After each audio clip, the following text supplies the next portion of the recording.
What do you think about risk?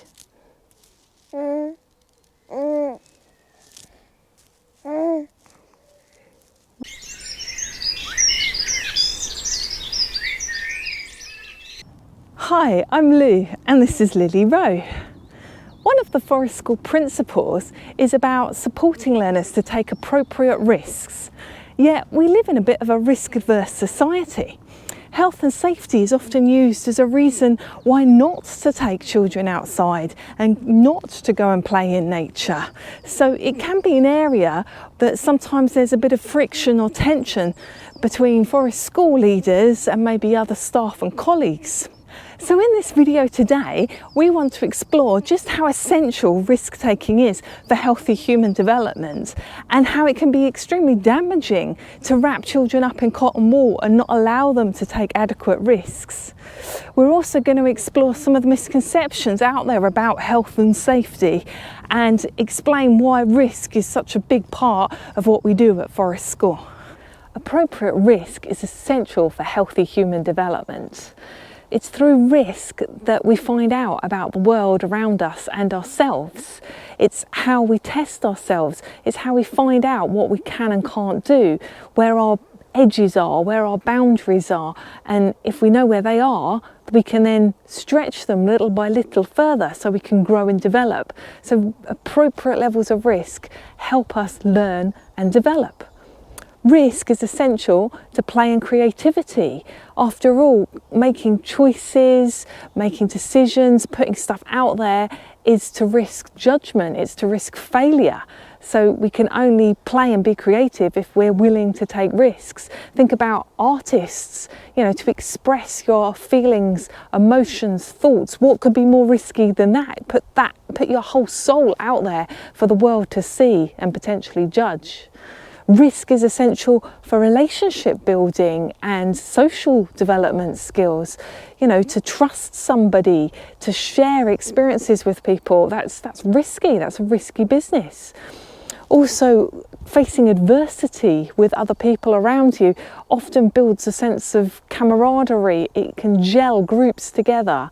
So risk is hugely important for a whole range of areas of development, for the whole of holistic development. If something isn't risky enough, then it's boring because it's too easy. There's no challenge in it. And so, why would you bother doing it? Why would you bother investing in something that wasn't quite risky enough if there was no edge to it? So risk is essential for human growth and development. However, on the other side of things, we also have fear. And fear is also essential for healthy human development.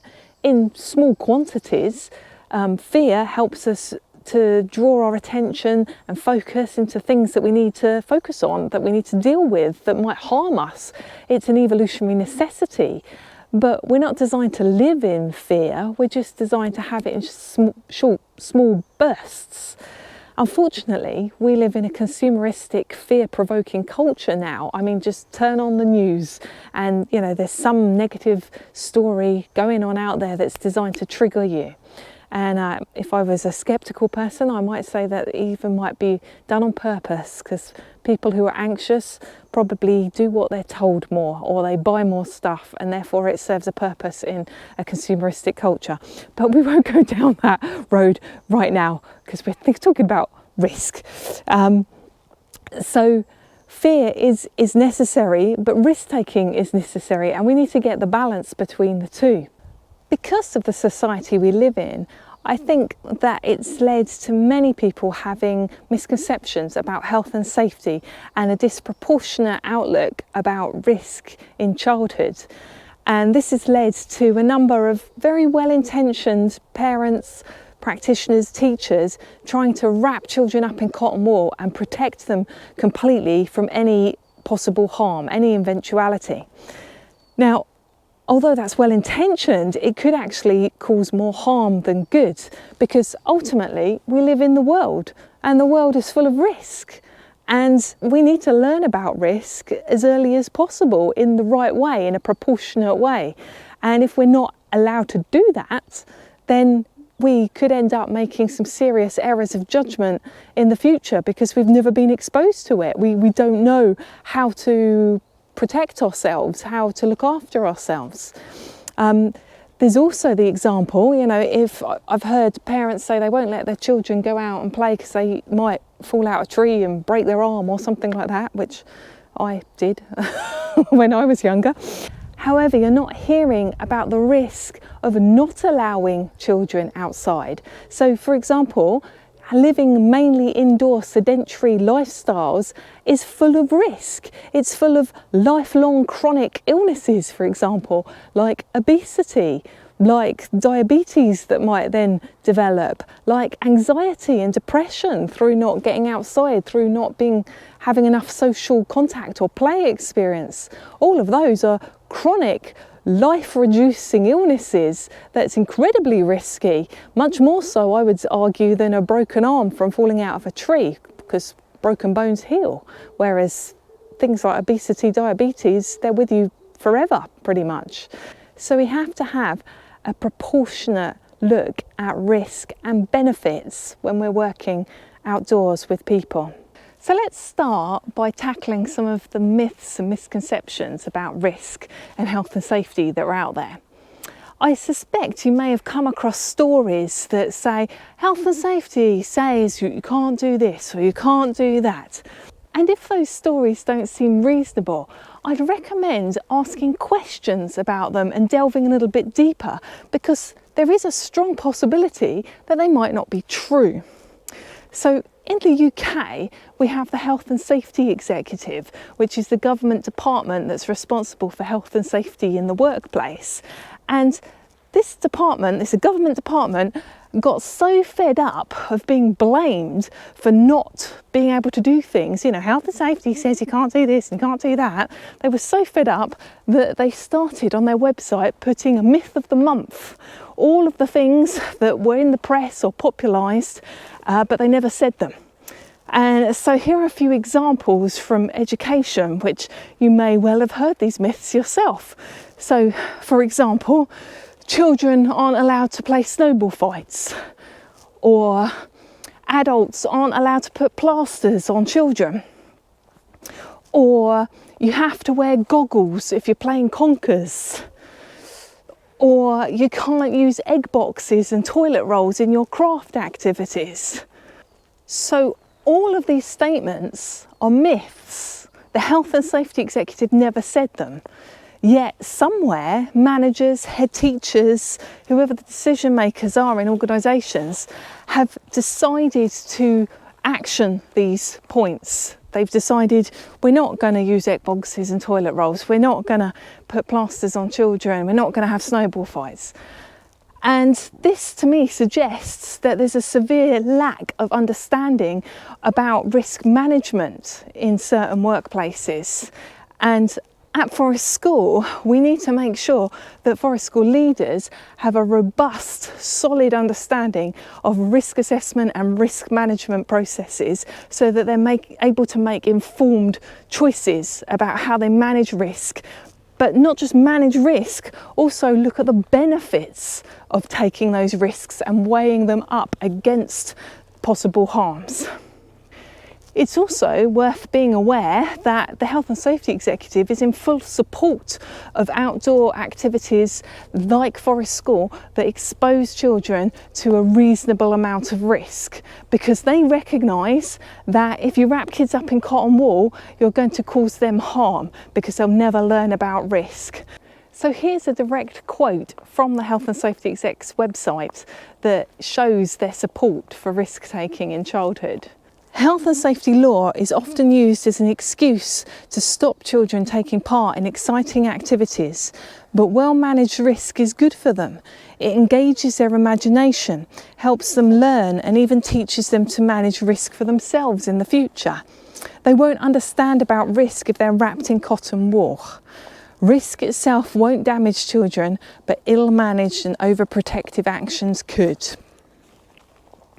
So that's good to know that the government department responsible for health and safety agrees that children should not be wrapped in cotton wool. They've even gone a step further and they've produced a document specifically for schools and the education sector, which is called School Trips and Outdoor Learning Activities, Tackling the Health and Safety Myths. And in this document, they have 4 key messages that they want schools to hear. So here they are, all 4 of them. So the first one is well-managed school trips and outdoor activities are great for children. Children won't learn about risk if they're wrapped in cotton wool. The second one is teachers should expect their schools to have procedures that encourage participation, are proportionate to the level of risk and avoid bureaucracy. The third one is those running school trips need to focus on the risks and the benefits to people, not the paperwork. And the fourth one is accidents and mistakes may happen on school trips, but fear of prosecution has been blown out of all proportion. So there's a really strong message of support there for things like Forest School. And I found this document really useful to share with head teachers or sometimes even parents to show that risk-taking is valuable for children, and that's recognised within our government here in the UK. Of course, if you are elsewhere in the world, you'd have to check your own government advice about health and safety and risk management for working with children, but I'd hope that they'd have the same reasonable and proportionate response as UK government. There are other documents and books out there that support outdoor play and risk-taking in childhood. Someone I'd particularly recommend looking up is Tim Gill, who has written extensively about this, and he also happens to be the patron of the Forest School Association. But he's written a book called No Fear, Growing Up in a Risk-Adverse Society. So that explores the potential damage that we might be doing to children by not allowing risk-taking.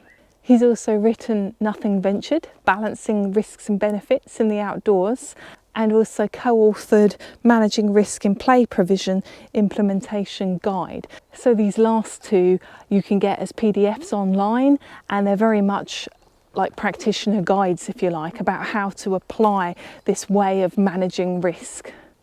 So the key thing is appropriate levels of risk. But how do we know what is an appropriate amount of risk?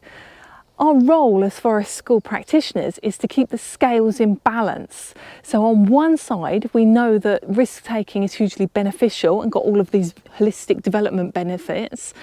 But on the other side, we've got potential harm, and we have a duty of care to make sure that people aren't exposed to unacceptable levels of risk that could severely harm them.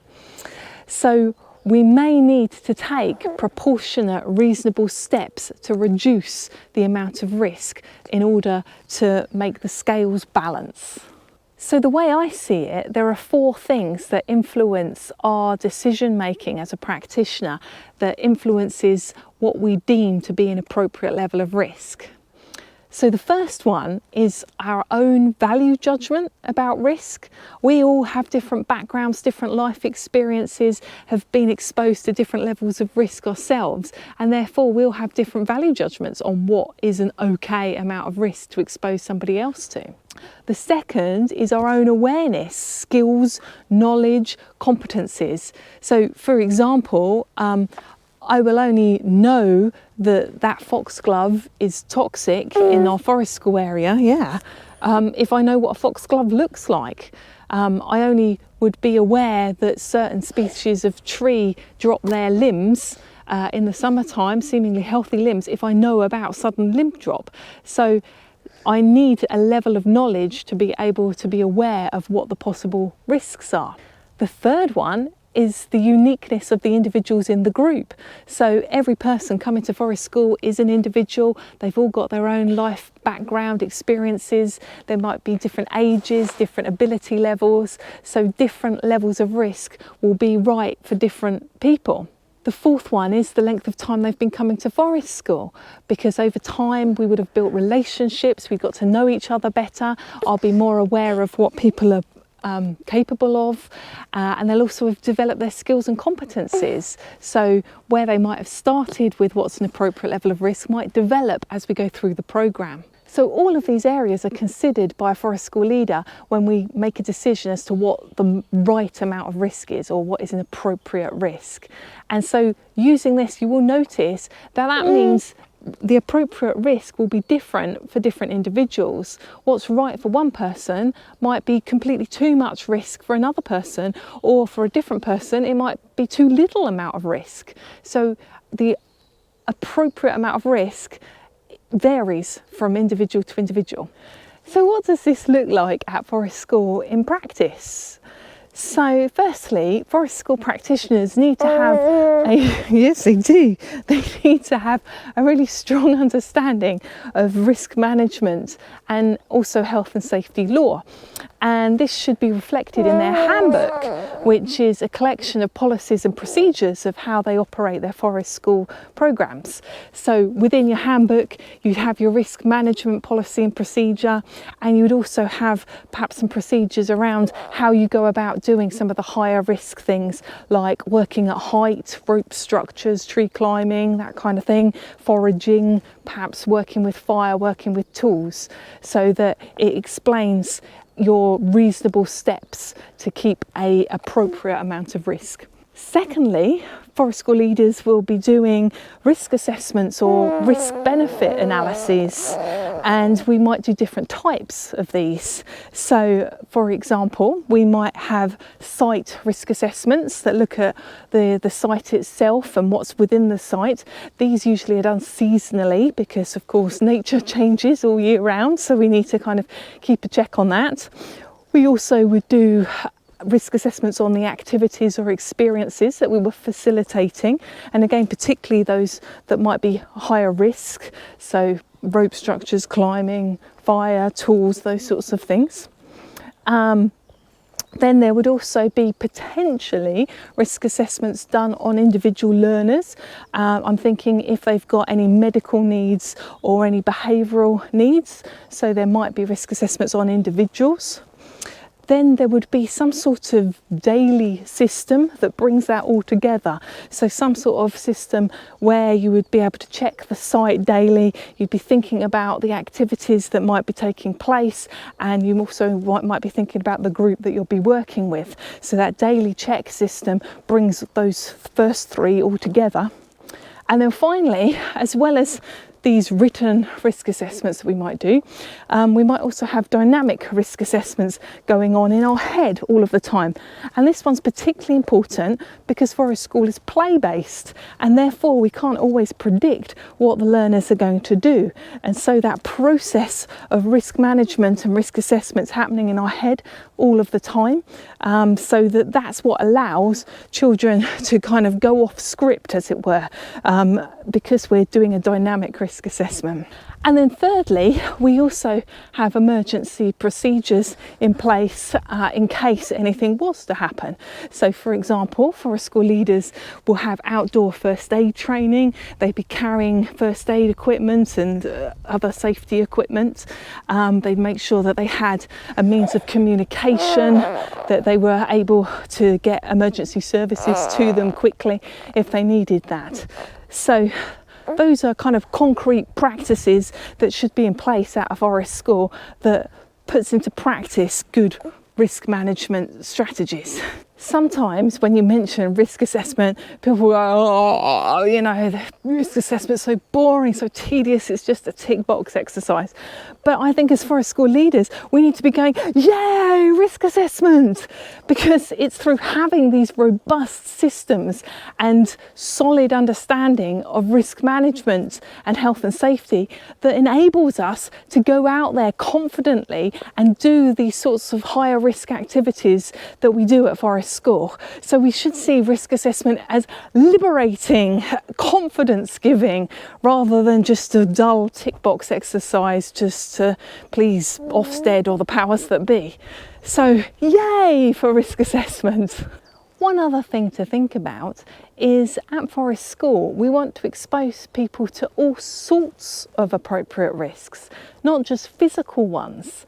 So we also want people to engage with social risk, emotional risk, creative risk, spiritual risk.